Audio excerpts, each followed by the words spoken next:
This is my mother and father. I keep this picture in my office. And, well, I keep it there because I am very blessed to have a good mom and dad. Which brings up a question. What's it mean to be a good mom or a good dad? Does it mean that we give our kids everything they want? Well, no. Does it mean we buy them expensive toys? No. I think we know that.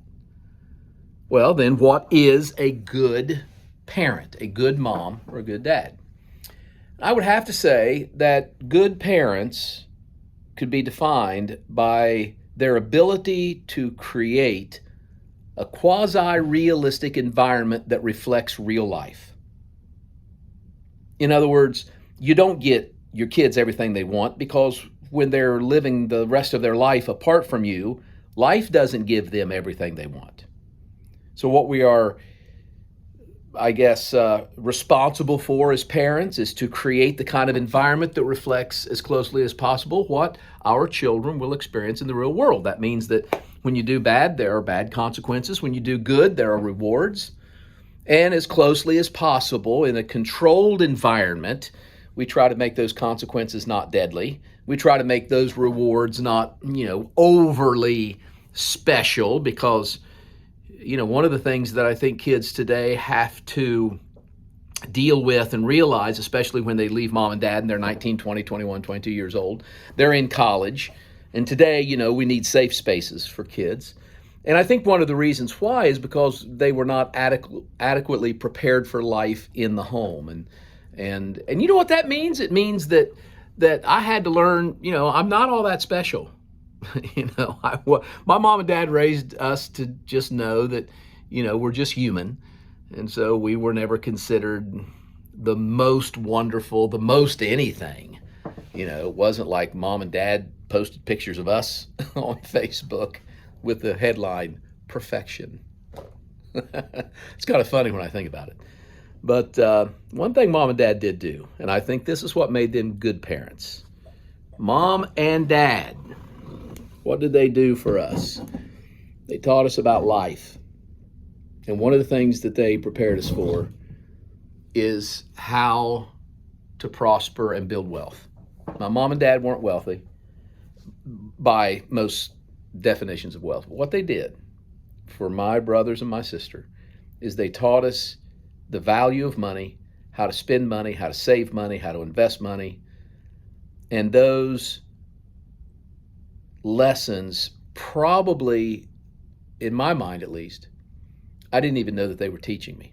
Today, we are not teaching our kids those lessons. And one of the things that concerns me, especially right now, is the amount of credit card debt that people have. And it's Christmas season. I told Nikki I wanted to make a video about credit card debt because it actually was concerning to me.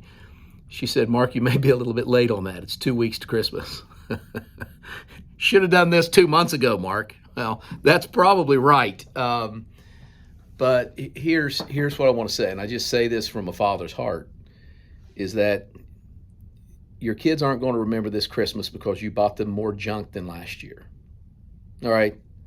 Just think about all the stuff that we're spending our money on. People in your life, if you've built the kind of environment where people evaluate your love by what you buy for them, that is totally twisted. And that has to be dealt with. So you've really got to evaluate yourself this Christmas and stay out of credit card debt. I was reading some of the statistics released from the Federal Reserve that said that the credit card debt is increasing right now at about 15% per year over last year. This is the biggest increase that we've seen in personal debt in the last 20 years. All right, so coming out of the pandemic, what happened? People racked up debt. And, well, it's so easy to swipe that credit card. What's going to happen? Well, interest rates are going up. Your credit card interest rate is going up.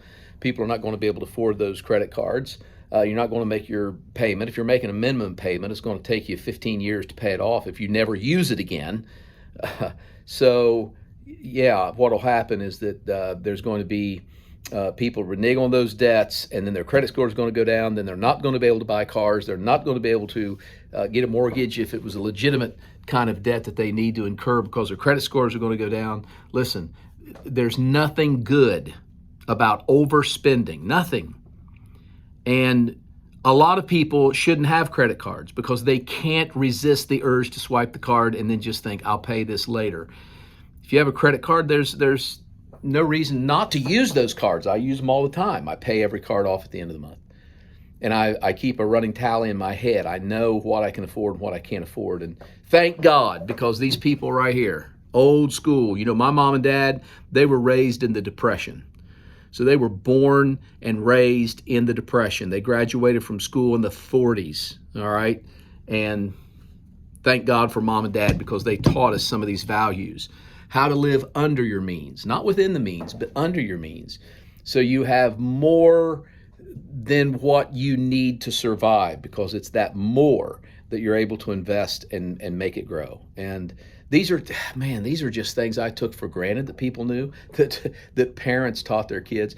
And I think more now as a pastor, I think I am more today a father figure to people than ever.